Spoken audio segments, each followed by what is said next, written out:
Are you ready? Go for it. You're supposed to say, sure. Are you ready? Yeah. Go for it. There we go. All right. It's all in the timing. Got no timing. I got no timing. Timing. John Peckman Podcast. The podcast with no timing. Connecticut Valley School of Music and Dance, beautiful downtown Portland, Connecticut. Come over the bridge, go through one set of lights, pull a Yui, park in front of the music store with the red neon light. We're here. You can have a podcast here of your own in our beautiful studio. Dave will tell you how at the end. Like, subscribe, tell your friends, tell your pets, tell your plants. I think that kind of covers it. I think then everybody would know what we're up to here. You know what I'm saying? Yeah, absolutely. All right, Geoff Fitzgerald is here. How you doing, John? I'm good. Good. Been trying to get him here for a while. Sax player, keyboard player. Yep. What else? That's about it. Are you sure? Pretty much. That's it? I've been known to play the flute very poorly. Oh, really? Yeah. Okay. Yeah. You ever play the flute with the band? Yeah. Oh, really? Yeah. Okay. All right. So we're here. This is Thursday, and we usually do the show on Tuesday, but we can't do the show on Thursday, and we are because Geoff wouldn't be able to be here on a Tuesday because he's part of the Michael Palin Other Orchestra extravaganza up at the Hungry Tiger every Tuesday. Yep. So I went up Tuesday and got him on the hook to be here now. And that's what this is. That's what we're doing here now, which is cool. It all kind of worked. It all kind of worked out. It's a fun time if you haven't been up there on a Tuesday night. It's wild that many people show up to Manchester on a Tuesday to hear jazz. It is kind of wild. It's what is it? It's like 17 pieces At least. Yeah. And sometimes vocalists, sometimes extra percussion. Yeah, you have percussion the other night. Yeah, if anybody doesn't know, I mean, we had Michael Palin here, we had Michael Blankafleur here, and they're involved in that. It's a big band, which means large. You know, a lot of people. If you can picture a 17-piece band in a room that couldn't really even fit 17 people, let alone a band, it's pretty wild. Pretty tight. Oh, but it's wild though. It's a great place to hear it because it's I mean, it's not like crazy loud, but it's cool because it you know, the whole sound wraps around you, and it's pretty cool. I started going up there for dinner because sometimes I get out and instead of going home, I gotta eat. I'll just go up there and eat. Food is good. Food is good. Can't complain. And you know, Don, the owner, asked me, like, why do you keep coming up here? And I'm like, because Chipotle doesn't have a big band. You know, it's like, this is better. So how long have you been involved with that? Other orchestra, about 13, 14 years. I think. Oh, okay. Yeah. Wow. Back from Black Eyed Sally's days. Yeah. And how long have you been doing it? I don't remember. I think probably a good 5 years before I joined. Hey, that's kind of cool. Yeah. Yeah. It's a great way to exercise. Yeah. A great way to get out of if you're working during the day, get out of that mindset. Yeah. Right. That's kind of wild. Did you see it? Did you know him? Like how? No. The word of mouth. He was looking for a backup, the tenor player, and someone told him I could do it, and it was fun from day one. Yeah, that's cool. Yeah. That's cool. So you mostly play tenor? Yeah, and it's funny. He called me looking for a tenor. I used to play mostly alto until 14 years ago, and I've been doing this weekly, and so now I play mostly tenor these days because that's funny. Just how it's. Do you miss the alto, or you don't care? I don't care. They're it's different. It's a little different, but I do. Whatever it's a little louder, so it's easier to play when I'm doing more rock gigs these days too, with Derek and the Fun Bags. It's easier to compete with guitars on a tenor than with an alto. Is that right? Oh yeah. Oh, that's funny. For me at least. Yeah. Can hear myself better. Yeah, that's pretty cool. I don't know much about horn. How big a deal is it to just switch from alto to tenor? For some people, they do it effortlessly, and I find that it's not like you have to be in a mindset, because I'm a sound focused guy, and I focus on how the tenor sounds. I want it to sound a certain way, and it's a little different approach to your embouchure and everything when you're playing alto to get the sound that you want out of that. So I find that I kind of have to almost warm up and get in that mood. And to bounce back and forth, it's not the most fun. So Oh wow. I can bounce the soprano because that's almost totally different, and they're not in. But for me, going from tenor to alto and back and forth gets complicated. That's interesting. Yeah. How would you characterize the sound when you say that? What does that mean? Well, if you're focused, I always grew up focusing on sound and how the horn sounds because Like timbre. You can obviously different people playing the same sax can sound a lot different. Okay. And, so you have a sound in mind. yeah, and you want it to be that way, and when it's not, it sometimes drives you can get preoccupied. Man, this is not sounding how I want it to. It's interesting. How much does how much does it depend on the acoustic space that you're in? Because that's a problem I have being a drummer. I spend half of my time battling because you're at the mercy of what the room sounds like. Yeah, and the worst is sometimes it depends on how you're mic'd because a sax is meant to be heard in the reverberations of a room, right? Not with a SM57 down the bell. So it's that matters a lot, and so you want whoever your engineer is to try and replicate the way a room. It's like a vocal thing. So sometimes you don't get that right, and sometimes the room is dead and it's hard to hear. So I hate playing outside where there's no. I hate going outside. I hate being outside. Oftentimes I've heard. I haven't done this in a while, but often I've heard if you go outside at the right time, there's a sun that's out. And I don't. I'm not into that. I don't have that problem. Yeah. I'm into that. Yeah. I don't usually go when the sun is there, but that's just me.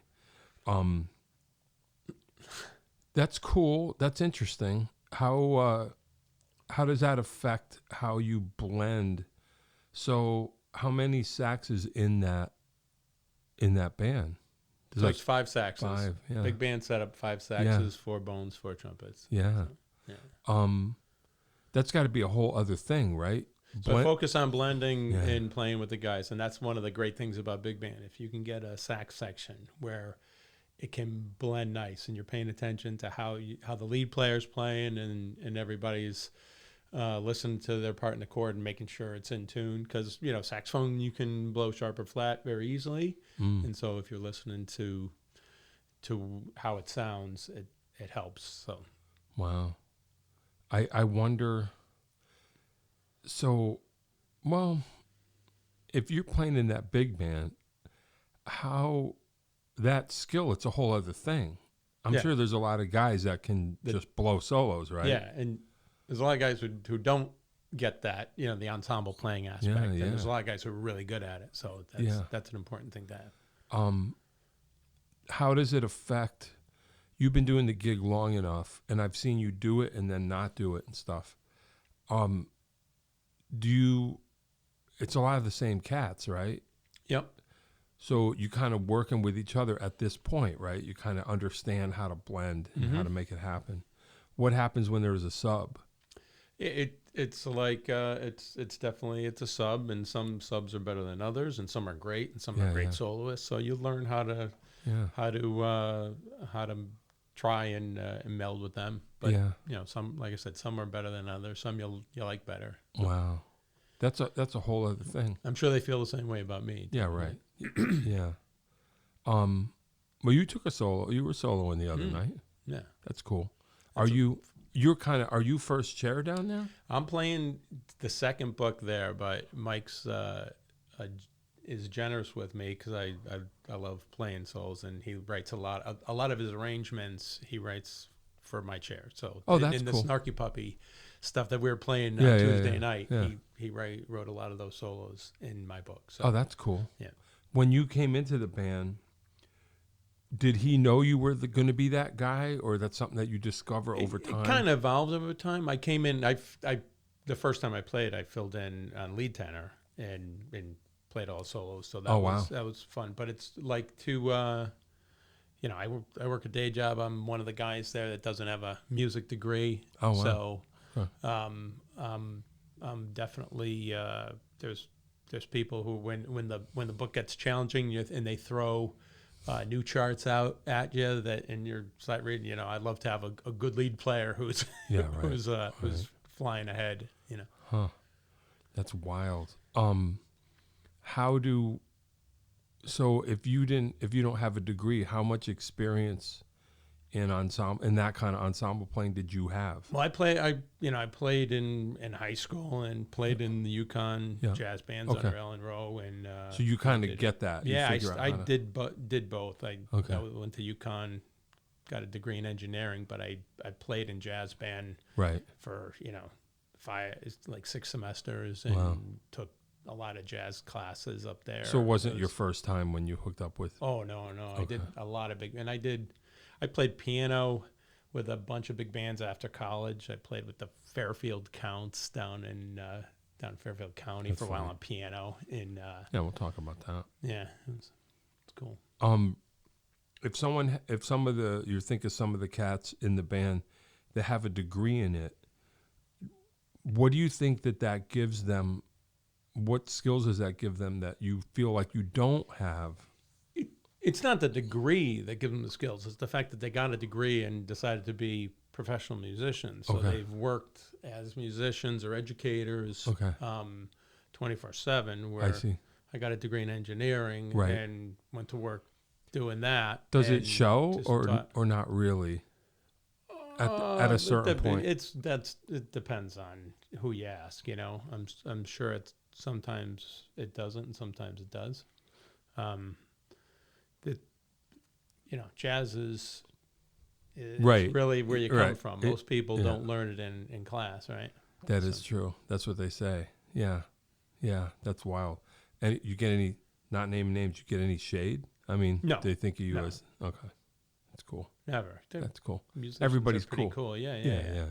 As long as you're not like holding them back or which you wouldn't. That's not happening. You don't. Mike's not going to keep somebody in the band. And Gotcha. I don't think that's holding things back. So he figured it out pretty quick. Probably when you stepped in. Yeah. Right off the bat, taking the solos. They're like, well, you're still there, so that's cool. Also, showing up is half the battle. You can be there. Yeah, right. Yeah. It's pretty easy though, right? Yeah. A couple hours. Yep. Just blast it out. I love it. Yeah. It's great. Is that the only gig at the moment? Like what Me? else? No, for that band. Then we'll talk about you. No, they'll do pretty much. That's it's a rehearsal band every Tuesday, but occasionally he'll play at a restaurant or like we did La Zangara down in Bethel once this year, twice last year. So which is a nice outdoor restaurant where they have jazz like 5 nights a week. That's a great place. Mostly doing it just to do it, do it for the experience and the hang. Do it to get to hang out and play big band jazz with 18 other competent guys. So. Yeah, right. Yeah, that's pretty rare. So you don't have like all the I would imagine some of them have like a lot of pit band experience or whatever, because I know like Mike Blancafleur is going out on the road with this one or that one. Right. So that's not really your thing. Right. I've done it, and people, it used to be that they call me to do it, and I'd usually get out of it by saying I don't double on clarinet. And sometimes like, we need just a sax player. Like, all right, so I've done some. But could you though double on clarinet? No, you just tell me. Oh, really? All right. So you're not even. I play flute, and I cannot play clarinet. Wow. Okay. Wow. Never wanted to either. Yeah. Right. Yeah. So that's a different path probably. Yeah. Cats for me. that can double and triple and play. Plenty of guys can do it, but yeah. Yeah. Well, that's all right. Yeah. Where did you grow up? How did it all start, music wise? Yeah, I grew up in Waterbury. Okay. Middle boy of 3 boys in a house. The Fitzgerald boys. Fitzgerald boys had a lot of music. My dad was a real cool guy. Liked jazz. Always had jazz. He had a sax that he played a little bit. My mom was a all-state classical singer. Oh, okay. And so we had a piano. Yeah. and I grew up like first grade, started taking piano lessons. Oh, okay. And my older brother did the same, and my younger brother did the same. So we always played piano, Yeah. and that was kind of cool because I started, obviously learning Yeah. that language early on. Yeah. And my dad had this alto sax, my same alto that I play now. He had Wow. this sax that Hey, he had that's cool. bought when he was like, 18, Hmm. because he had heard jazz on the radio, and he's Yeah. like, "That's what I want to be, Yeah, and that's what I would do." And I would say, Dad was not a real. He was a pretty bad sax player, but he had this great horn. And when I was like in 6th grade, my older brother was in high school, and he was starting to like learn in school to Yeah. play sax, and he taught me. I'm pretty much self-taught on the sax. Wow. He taught me how to make noise, and I picked up my dad's alto Wow. and started doing that. And And what was the first stuff you were trying? oh geez, so growing up, I loved the way hearing Take 5 by Paul Desmond, and that was that was too hard to play back then. And the things that and my dad used to have these Jerry Mulligan records, and you'd hear that with Chet Baker, and that we always thought, I was a little kid and I knew who Chet Baker was. Yeah, Probably right. Yeah, 7 years old. Yeah, that's cool. And he'd have big band stuff, Four Brothers by Woody Herman. I remember hearing that. Oh, yeah. As a kid and thinking how cool the saxophone section stuff was. Wow. And so we had a lot of cool albums that we listened to growing up. And back then we were kind of nerds, kind of lived in a part of town that didn't have. It wasn't like a super walkable neighborhood, so it didn't have a lot of friends. We'd play basketball in our backyard, Sure. and then spend a lot of time goofing off playing music. Your brother still play? My younger brother is a guitar player, and he still plays a bit. My older brother plays a little piano. He's got a piano in his house, but I copped all the saxes. He and I actually bought the tenor that I play together, and it's the exact same model as my dad's alto because we bought it in like 1983 or something. We didn't know. All we knew is that dad's was good, so let's get the same one. Yeah, right. And so the two of them are exactly the same model. It's an old 40s Fisher. Wow. Hey, that's kind of cool. Yeah. Your dad must have been proud, right? You kind of you figured it he's out. a big jazz fan. He used to go all around. So you did what he couldn't, really. Kind of. Yeah, kind of. And but he like growing up in Waterbury, I knew who Chick Cicchetti was, who ran the Hartford Jazz Orchestra. We used to go. That's one of the most memorable things as a little kid, going to Kennedy High School in like 1977 and hearing the big band there and hearing a big band live, and it was Chick Cicchetti's band in the auditorium, and it'd just be like, wow, that's awesome. I want to do that. Yeah. And it was funny because playing piano, I was always amazed. The piano players could do two hands, and I always struggled with that. And when I saw that, when you're playing saxophone, you only have to read one note at a time. Right. I was like, that's I can do that. Yeah. And I guess we all gravitate towards. Yeah. I'm pretty cool. Yeah. But we still play keys, though. Yeah, I do. I'm actually in a week and a half. I'm playing on Tuesday night. I'm playing piano with the other orchestra because it's filling in on piano. So that's cool. I do that like every couple of months. Mike will be like, hey, can you play piano? So I've done it. Oh, that's cool. Yeah. That's really cool.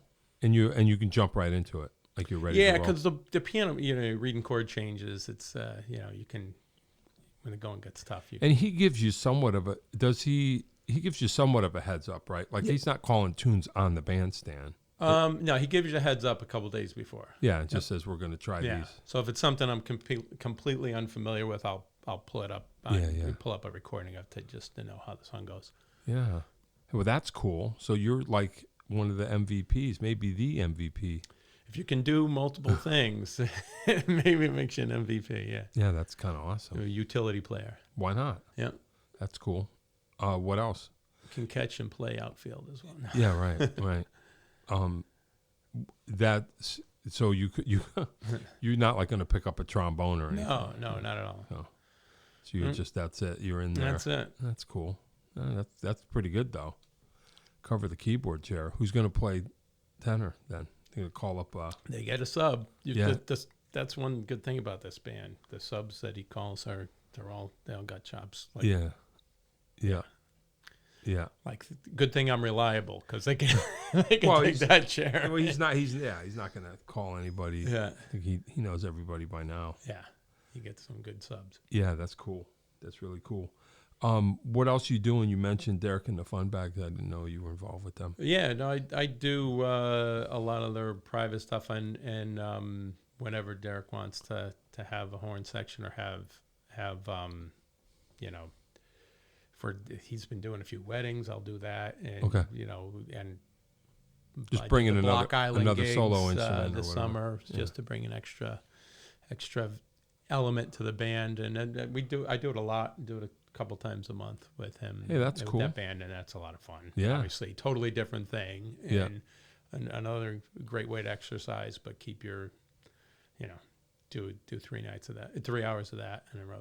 It's a good, I bet. good bit of fitness. When did so it sounds like at some point, just maybe out of necessity as far as gigs were concerned, you became more of like I don't want to say rock, but more of a small band, a rock and roll band player. Back in the 90s, you're a freelance sax player. You did a lot of R&B gigs, and disco gigs, and all that stuff. I did. Sure. We played all around a lot of the same things, and then now it's I don't do as many, and that really is pretty cool with me. But the ones I do, I can pick and choose, and the Derek and the Fun Bags is like, it's such a wide realm, and it's not just rock. We're doing some great Billy Joel stuff. We're doing Toto and all these super fun songs that I got to play on. And, so it's a lot. That's pretty lot cool. Of fun. When you were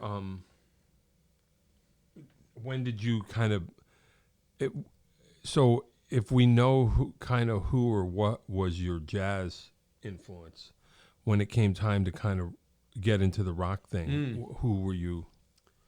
So I kind of moved, because I bet you some guys can't do that. Are not going to be the. Yeah, it was a slow evolution. Like, it wasn't until like I was in high school, well into high school, I was kind of like a jazz focused guy in high school, and didn't pay too much attention to what was going on. You heard the Police, like, that's pretty cool. Sure. This is the 80s, Men at Work, and all that stuff. Right. And Hall and Oates were big. And then, but I got into James Taylor, and I remember hearing Mike Brecker's solo on the James Taylor stuff, and David Sanborn playing on James Taylor. And you'll see a pattern. I really like sax players who are accessible. Like, I can appreciate Charlie Parker and all that stuff, but that's a whole thing. Same thing with Coltrane. I love it. Right. But when I listen to his stuff, it's the more accessible stuff. The West Coast jazz, whether Paul Desmond, Mulligan Baker, Stan Getz, a little bit more accessible, more melodic. And I came from that. So I found that I was paying attention more to pop music. And cool jazz. I started really liking. I heard Sanborn playing on a Michael Franks record, and I'd never heard Michael Franks before. I don't know, you know him. He's a San Diego singer-songwriter, guitar player, and his stuff was cool as hell. And I love that. And so it came out of that. And then my brother in college, he was like, hey, you got to hear the Donald Fagen's Night Fly. It's a great record. And then Mike Brecker's playing on that. So that kind of gives you of the path. And I heard that stuff, and I was like, okay, that's the sound. And I love Steely Dan, and like my tenor sound, I wanted to be like Pete Chrislieb, who played on Deacon Blues and all this stuff. So I love that sound. I was always trying to make sure my rig opposed to like you that. say, coming up through like straight bebop or whatever. Right. So if you were like a Coltrane disciple, that path isn't there. I never really thought about it. And it, like, early on, playing alto a lot, because you heard West Coast in the beginning. It was West Coast, so there was Lee Konitz, who had this real bright, and Art Pepper, real bright sound, but trying to play it real cool, like Paul Desmond, and play behind the beat. It was when I was at UConn, I took a bunch of jazz improvisation classes with all the jazz students that was there. I was really lucky. I got to be sneak into these classes and be there, everybody. I remember Bill Stewart, the drummer, Oh, yeah. was one of the artists in residency, and he was playing drums on one of his classes. Yeah. And he was like, he commented how after everybody saw how I played behind the beat like a West Coast guy, and I didn't even know what that meant at the time. And because you absorbed it. yeah, that's just became my style. That's so cool. I'd be more reactionary, the chords and everything, and I cool. still do that today. I want to hear the chord and like hear and then let it happen. I try not to play. I try to be in the moment playing still and not play, as something contrived. Yeah. No, that's interesting. And he heard it. He picked up. Yeah, I remember him saying that, That's and pretty cool. I felt really good because he'd just come off of touring with John Schofield. Yeah. Yeah, I saw him years ago. I don't know if you were into this, but at the time, like Maceo was coming on strong. Yeah. And there was that one record, with Kenwood Denard on drums. Yep. And I went to Toads to see Maceo. I was like, oh, I'm gonna go, and being mildly disappointed when the drummer came out and it wasn't Kenwood. Yeah. And then realized after a minute that I'm like, oh, that's Bill Stewart. Come on. So, once I was like, oh, this is great, and I snuck off to the side where the stage was and kind of watched most of the show from there, just because I wanted to see. Because, I don't know, it doesn't, not that important. But to me, like, when I see a drummer, I need to understand what volume they're playing at in order to really understand how they're working it. Yeah. And I was like, I got to know how he does what he does. Like, how much of it is how much is he? He was. It was amazing. He was the most precise drummer I watched. Amazing. He was like economy of movement and everything, and caring about where he hit cymbals on. Oh, it was great. I remember because we'd sit in a room this big, and I'd watch how focused that guy was. Yeah, I can imagine. Yeah, I watched it happen. I was like, wow. I mean, it would have been cool to see Kenwood too, but it was equally. I was like, okay, let me see how he's going to work this, and he worked it. I mean, it was really cool. But it was wild coming from that jazz in high school, but just playing jazz, and then starting to play in R&B bands and playing funk music, which is not behind the beat. Right. And having to realize that, that's a totally different style, and sometimes it was a kind of interesting change, and it's like having to change the way you box, Yeah. Well, I guess that's what it's all about, though. Yeah. You figure it out. How do you characterize the big band thing? That's not it depends. We'll that's do really interesting. Some because there's not a conductor per se. So no, are but you the listening style to of the music drummer is, you're listening to. I'm listening to everything that's going on, and it's kind of how you have to settle into it, and it depends on the song because we'll do Maceo Parker tunes in that band. We'll do Weather Report, and then we'll do Buddy Rich big band stuff, which is totally different feel. So being able to do them both, I think is good. And everybody kind of understands it, how to move some more than a vehicle others. that big all together. Yeah, it's crazy. Yeah, we'll do that band. We do Frank Zappa stuff. So that's totally different. There's no most of it doesn't swing. It's right. Well, I mean, I suppose I don't know enough about big bands to know. I mean, they don't have a conductor per se, but does the overall feel is coming from from the drummer? Yeah. Okay, so it's just like any band. That's noticeable when different drummers will drive the band differently. Okay, and sometimes you get guys the great pro big band drummers. It's like you're getting whacked. You're feeling everything. Yeah, they gotta control the whole thing. Were you playing the night I played that I sat in? Yep. You were there? Yep. Okay. Yeah. I was just trying to. I didn't know whether I was running it. I didn't know. I just watched Michael. Well, because I don't know the rule. You know what I mean? Like I was like, I don't know if I'm supposed to just lay it down. But I think we kind of found. Yeah, I thought. Where it was, but you're musical, so that helps. Yeah, but I didn't know like, can I push this or not? I was like, I'm not going to do anything. I'm just going to let it sit and kind of. You can definitely drive it from that Wow. chair. I'll And everybody will kind of know what you're doing. Yeah. So that's how it Yeah. works. Because sometimes you'll feel it lay back accidentally if stuff starts to slow down, and sometimes you'll feel the drift for it. Crazy. Yeah, that's wild. Yeah, I never drove anything that big. Mm-hmm. It was like, wow, this is weird. But Mike Blankenfloor, I mean, he knows what he's doing. He's killing it. Yeah, being at UConn, where we used to have these artists come in from other schools who were, maybe hotshot students or grad students, and they come in and had played in North Texas State's band, and so they come in and play drums, and that would be like a complete. You couldn't believe how these guys could really light up. It was like they lit the whole band on fire. Wow. So you think like the drummer is kind of that's the key guy? Yeah, absolutely. Wow. From my standpoint, yeah. Yeah. There's nobody else doing that. Wow, that's wild. Huh. And when you see a jazz band that's conducted, yeah, it's usually the leader will count it off and then just let it go. I got you. You're not, and maybe you don't need to. They don't need to direct it. It's not like you're the New York Symphony. That's interesting. I guess it's unsaid.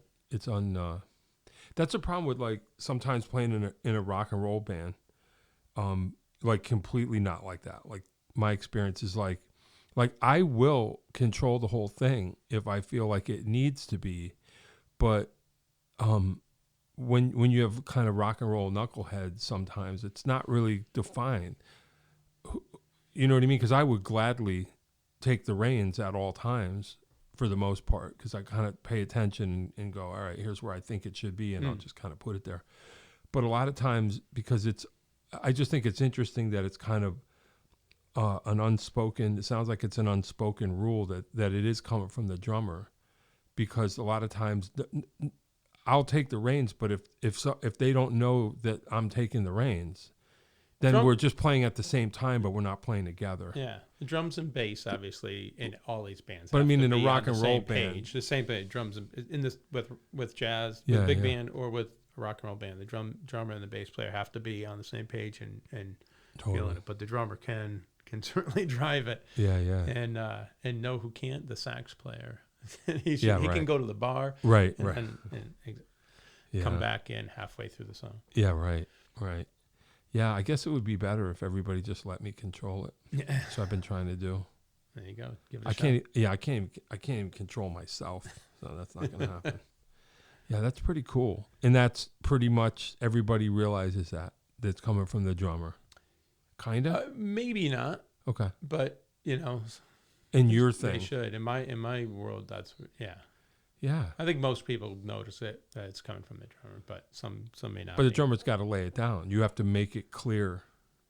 You have to make it articulate. Well, I guess it's what we're coming they're also to. reading in a big band. He's reading charts that have all the hits there, and I don't know how they're he does nailing those hits. You feel it too. Well, I watch Michael all the time, and I'm just like, that's a whole other thing. There's been times when I'll be like, let me just look at your book. Let me just look at it. And, drum charts are completely bizarre because I have to explain it to my kids a lot of times. Like when I teach kids and it comes time for, they're in their middle school band or they're in their high school band, they're playing drum kit. And the drum parts are like, nobody knows. No one knows what the drums are doing. Yeah. So a lot of times it's fine because that's why I'm with them is I'll have to explain like, okay, listen, I'm going to be just real talk. This has nothing to do with us, with saxophone. But I'm just like, the drum parts are garbage. Yeah. They always are. Like, if they even bother to write a fill, it's like, don't play that. Yeah. Just know that structurally there should be a fill here, and then we'll listen to the tune and we'll talk about it. And a lot of times you get on a drum chart, it'll just be the trumpet, the first trumpet part, just because like these are the hits. Can you help somehow, however drums help, do something here to make this happen? And that's it, and you're like, look at his book, and I'm like, holy crow, like, but that's what he does. Like, that's his, like, I could do it, but that's not what I do. Yeah. That's what he does. That's amazing. That's crazy. Yeah. No, Mike's super talented. Yeah, he's great. I love that. Yeah. And drums, you don't get any help on that book. Yeah. I mean, you do if you know how to do it, but he does. like I'd have to sit there. All the guys that have played there, Roger, Mike, we've had a couple other guys fill in who are excellent. I'm amazed that they can read that, because those books are complicated to read and they nail it, especially when we're doing this stuff in, Snarky Puppy and 5/4 and 6/4 traded going back and forth. Yeah, there was something going on the other night that was crazy. Yeah, no, I got the easy ones. Yeah, no problem. Yeah, that's wild. What else you involved in musically? That's about it at the moment. Yeah, at the moment, that's what I do. I watch my kids do their thing. I got 2 21-year-old daughters, and one of them's in musical theater at Manhattan School of Music. So going to see her this weekend. Cool. So that's pretty much my musical activity right now. And that's good enough, right? But I play piano in the house myself. So that's cool. Yeah. And who are you into? Like, what's your vibe? I like I talked about, I learned piano hearing like Bill Evans. And saying, boy, I want to be. And it was like I learned listening to him play a ballad. Is what got me into jazz piano. I wanted the way they voiced the chords on the piano was so cool and sounded so great. And we used to go hear Chick Cicchetti, he was a hell of a piano player. Oh, okay. And I didn't know. When I was probably like 8th grade, 9th grade, go with my folks and hear him play. And he, the way he would play behind a vocalist, that was like, I paid a lot of attention to, and that's how I wanted to sound. And I, taught myself how to do that. Again, pretty self-taught on all these. I studied piano, like for 11 years, but taught myself jazz piano. So, okay. Wow. By listening and just figuring it out. Like when you're 15 years old and you have a Rhodes 88 that you borrowed from your high school in your bedroom, you start like spend a lot of time I guess on that thing. Yeah. And trying to figure out how to get the voicings right to sound like a good jazz player. Wow. All on your own. Yeah. Yeah, that's crazy. Yeah. Still figuring it out. Sometimes I'll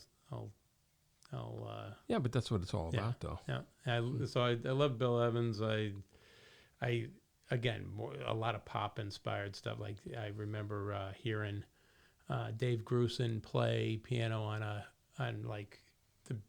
Golden Pond soundtrack. Sure. And I was like, oh, that's a pretty song. I got to learn up. So I found that and I learned how to play that. And I used to play solo piano back in my 20s, and that was fun. Do that gigs like that once a week. Why not? Yep. Yeah, that's pretty cool. Yeah, I mean, it's always about learning something, Yeah. Yeah, that's pretty wild that you just followed it all that way. Is kind of wild, because I was just thinking, like, I had a Rhodes forever too, and I just couldn't crack it. They're the best. So I just don't. So this is a funny thing. I learned I'd hear stuff all in my life, and I'd be like, "What is that? I love that. I want to figure out how to do it." And one of the things, growing up in Waterbury, you come home from school, and you'd hang out, play basketball, or watch TV, and on TV it'd be reruns of WKRP in Cincinnati. And on one of the shows, they played a Bill Evans track, "Remembering the Rain." And I was in the Venus Flytrap in the show says Bill Evans with something called "Remember the Rain." And I was like, I love this. I'd go to the Integrity and go look through the Bill Evans and never find this record. And I finally found the album that it's on. Now everybody has it on Spotify. You can get it anywhere. Sure. But after searching for probably 3 years, I found the record, and then I learned how to play that thing. So wow. So back then you'd hear stuff and you'd be like, boy, what is that? Yeah, sure. Oh yeah, for sure. Yeah. So that's how I learned about music, from when you hear something you like and try and track it down on TV and movies. Crazy, right? Yeah. We didn't have a lot of CDs were right. $18 or $16, and I didn't have cash for that. So yeah, I know, it's funny. when you think about it. I always think about it like, I mean, I don't know if it's better, worse, better, different. It's just different.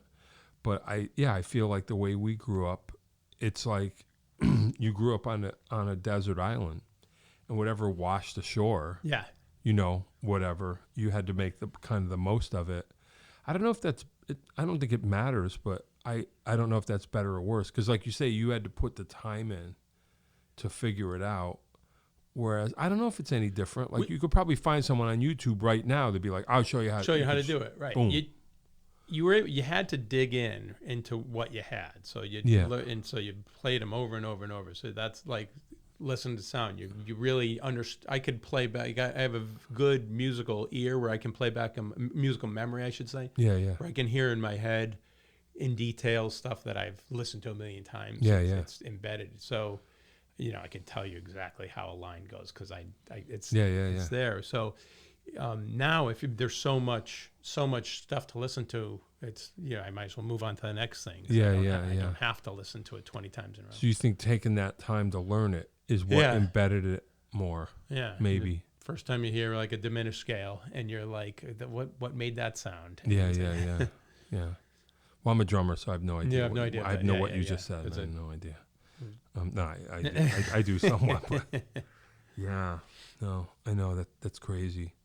Yeah, the things that you realize that you get lucky, just from the way we grew up. As I get older, I think about it. Like, as a drummer, I just had whatever records were around. When it was time to learn to play, I would put headphones on and play along to records. And one of the only records that I had around at the time that I was trying to really key in on drums was Saturday Night Fever soundtrack because it was around, And I realized over the years it was the best thing I could have done because all that stuff was cut to a click. Yeah. So I'm really it's all tight. It's well, and then you get older. You get a clock. Yeah, but you try to tell kids to practice to a metronome or whatever. And I realized that I did without realizing it. At the time, because I was playing the music and playing the records and stuff. And then you get older, and I get a session, and first time I play to a click track, I'm like, oh, yeah, this is no problem. Yeah. But it would have been, but only because I had that one record. I just played to it over and over and over, learning how to dig into that time. Yeah, we were really lucky growing up by having an older brother who was into good music and shared everything he knew with me. And was very generous that way, and would get me. And I in everything he brought. When you're 13 years old, everything was cool. So I remember he played a Kool and the Gang record with Too Hot in it. I thought that was another. I gotta learn to get. That's such a cool sax solo, and all the Earth, Wind and Fire stuff that we'd have, and just and having a younger brother who had like really good ears and would hear me sitting at the piano picking stuff out and say, "That you're wrong there. That one's wrong. That chord's wrong." And he wouldn't know how to correct it, but he knew that I was playing it wrong. My wife's like that. Yeah. She knows. She hears it right away. Yeah. So very fortunate to grow right? up in that in a kind of tight household where music was a big part of it, and we were always encouraged to play and study and take it seriously. Yeah. And now Killer. And it wasn't like you had to do them both. It wasn't like you had to sit there and play piano. You couldn't play basketball all the time. You do both. You go play, and then when you're done, get in there. And, and so, it was good. Yeah, cool. That's pretty wild. Well, your parents must have been proud. Like you say, you figured it out. Yeah, kind of all on your own too. They were regulars up at Black Eyed Sally's for much of the time we were playing up there. Yeah. With the other orchestra. So that's cool. Yeah, my folks are cool. Yeah. That's awesome. That's awesome. Yeah, we're getting close-ish. Is there anything else that you want to talk about that we didn't? Or else I'm gonna get ready to start asking wrap-up sort of questions that kind of maybe you even know what those questions are. I have no idea if you're a listener or a viewer of the show. Mm-hmm. Who knows? But is there anything else in your music history that might be of relevance at this time? No, I think we covered most of the Yeah. important stuff, right? Yeah. Yeah. So just more of the same, basically, Yeah. is what you're after. Yeah. Just keep it rolling. Yeah. I'm not going to. I don't think I'm going to do anything earth shattering from here on out. Wow. So. Yeah, I hear you. Well, me neither. Yeah. Makes you feel any better. You know. All right. Well, I'll tell you what. In that case, Desert Island Albums. Do you know what that means? Yeah. Yeah. Hit me with a few. Well, probably Kind of did a little. John Coltrane, Johnny Hartman. You ever heard that's a great record. McCoy Tyner's playing piano.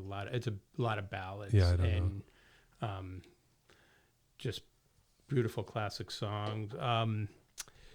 Definitely Jerry Mulligan, Chet Baker, live from Carnegie Hall, 1974. I don't know if you ever heard that. It's one of the most beautifully recorded albums. I'd like to hear that. It's wild because who's on drums? Like Shelly it's Man. Harvey. No, it's Harvey Mason on drums. Oh, the 70s. It's the 70s. It's Bob James playing electric piano. That would be cool. It's Dave Samuels, kind of the like New vibraphonist. Cats. John Schofield's like 23 years Oh, old, and he's on the record. And then it's Mulligan and Baker playing just excellent stuff. All right. No, And so that's and it's a double album. So on a desert island, it'll last you a long time. Yeah. At the same time, I love, I love Joe Jackson and sure. Elvis Costello, and it's got to be Night Fly by Donald Fagen and all that stuff. Things that never that are. It's like sitting in a comfy chair to listen to. Yeah, totally. It's always there. What's your what Joe Jackson albums? I was a big fan too. So obviously Night and Day was the one that really got me into and he it. played sax on that record. Yeah, he played a little sax a little bit. Yeah. Honestly, so many of them. I love them all, but that was the one. Learn how to play Stepping Out and the big chords on the piano is always fun. Yeah, killer. Yeah. What about Elvis? I was a huge Elvis fan in high school. That Desert Island record would definitely be the very best of Elvis Costello and the Attractions because it's huge. It's like 28 songs or something like that, and they're all great. And they run they go from punk to these really kind of cool with the saxes and totally. Chet Baker playing on one of them. Yeah. Yep. Almost blue. So, Yep. Yeah, for sure. Yeah, that's cool. Yeah. What else? Is that it? Boy, kind of. Sinatra at the Sands. What else? So lots of good stuff. I can't think of any others that's right now. cool. I'm sure there's millions more. Still into it. Yeah. Yeah. That's groovy. Desert Island food.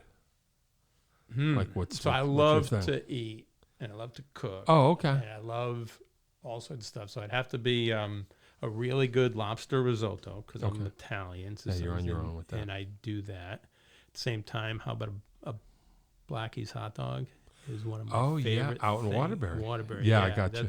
I went there this summer. Yeah. So that's the spot. Growing up in Waterbury in the East End, that was like a very cool thing. Yeah, and, with the sauce. With the hot pepper relish. Yeah, that's what it is. Yeah. Yeah. That's their thing. That's their thing. Yeah. And that's how you do a hot dog. Yep. Every summer I consume a lot of hot dogs. Yeah, I've been there. That's a little bit outside of my geographic zone. Yeah. But I did know some people that were like, yo. Yeah. And like they say, if you know, you know. Yeah. And then every once in a while, I'll make the Black East trip. Yeah. If you're going by there, it's worth stopping. Yeah. Definitely. Get two in a chocolate. And I don't even want to say it's old school. It just is. Yeah. It is like it is pretty much like it always was. Closed on Fridays. You're Yeah. It's a great place. So yeah, definitely. Yeah, I like Blackie's. Is there any show or concert that you've seen in your life that you could think of that changed your whole thing, or that totally blew your mind? That comes to mind.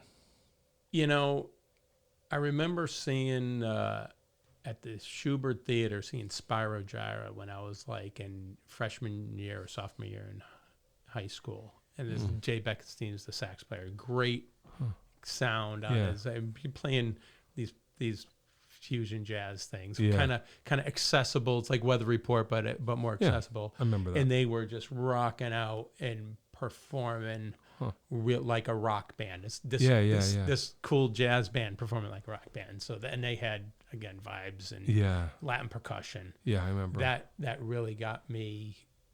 I was still not old enough to drive, but I really wanted to like this is to be a musician and do that kind of thing. And I ended up doing that like out of college. Like the first bands I were in were cool jazz bands down in Fairfield County, playing that kind of stuff, and I loved it. Hey, that's cool. And I still do.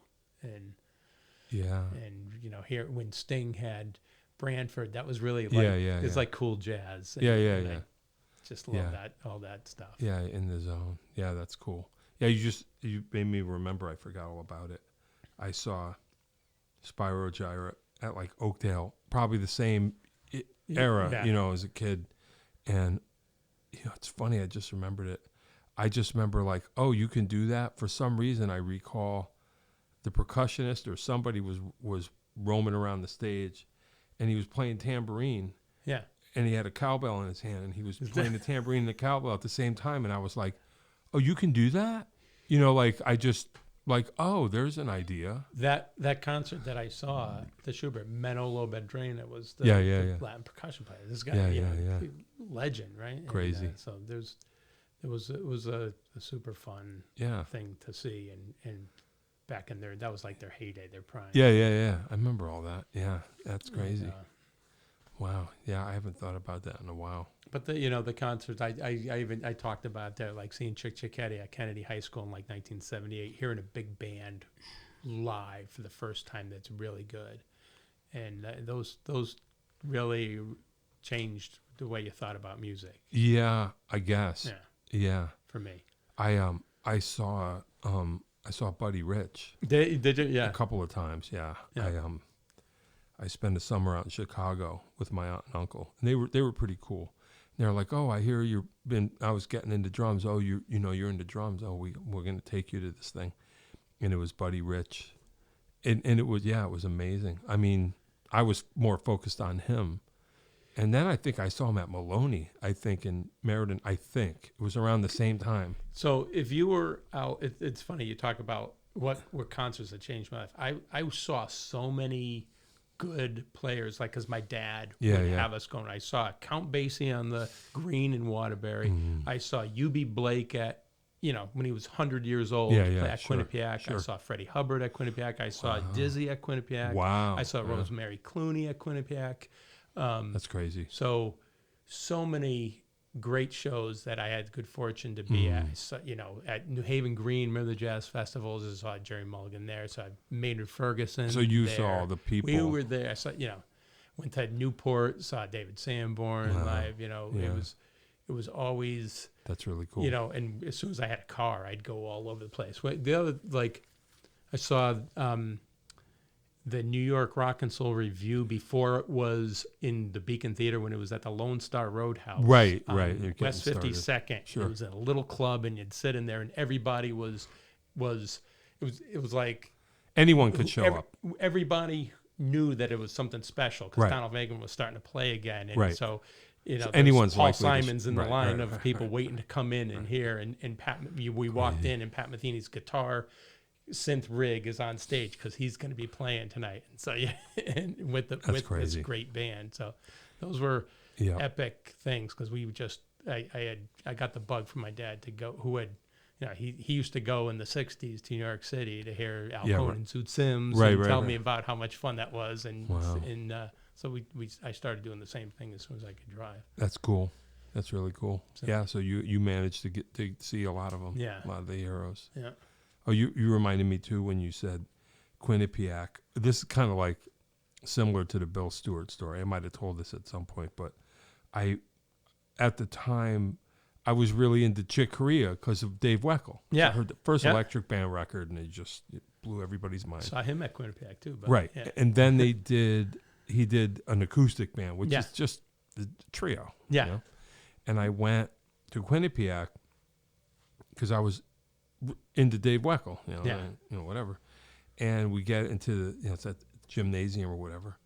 And looking at the drum kit, and because I already know, I'm like, that's not Weckel's drum kit. So I'm ready to be disappointed because I came to see Weckel. Yeah. And I'm like, whatever. And lights go down, they walk out, and it's Peter Erskine. Peter Erskine, yeah. And I'm like, okay. Yeah. All right, so this is like, let me just readjust. Yeah. And it was the same thing. Like I went to see Kenwood Denard, and it's Bill Stewart, and I'm like, okay, that's fine. Just readjust, and you'll still. And One night around it was amazing. 1995 on a Tuesday, I went at Farmington High School and saw the Brecker Brothers with Mike Stern and Dennis Chambers playing drums at Farmington High School. Imagine. With the band I was in, with the guys from the band that I was in. It was crazy how much fun that was. And Yeah. I think we paid like $12 a ticket or something. Right. Yeah. This was one of those scenarios. And then I probably told. Do you remember this? Because I remember this happened. I must have told this story before, but Erskine's doing a solo. Now he's doing his thing, and John Patitucci and Chick Corea leave the stage. It's like one of those. And Peter Erskine's playing, and he's playing, and he's playing. I'm just like, this is amazing. Just like watching every note, and all of a sudden, I start to realize that I'm hearing things that he's not playing, and I'm like, where's that coming? Does he have another set of arms? Like, what's going on? And I realized that Chick walked off stage and must have realized there was other drums in the wings, and he dragged part of the drum kit over to the wings and he was looking like I looked and you saw his head. He was peeking around the corner playing along to him just like goofing, and it was but for a second there I was like, Peter Erskine is he's inhuman.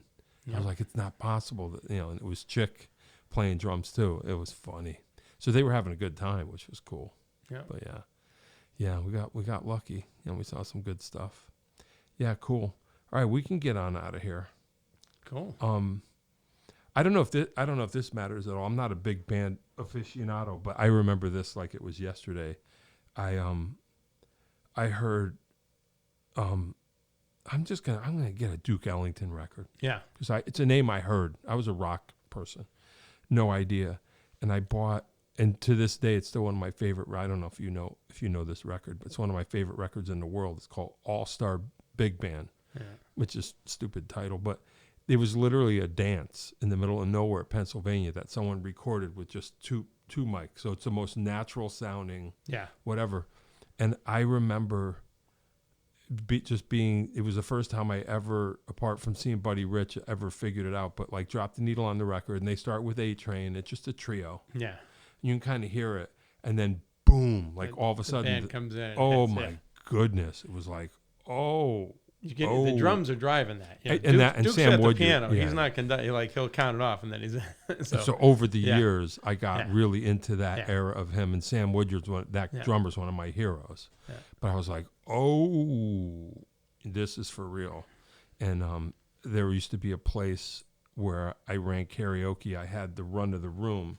It was Jake's in Wallingford, so the back room was big enough, and I would go the night before and set my PA up, like set up.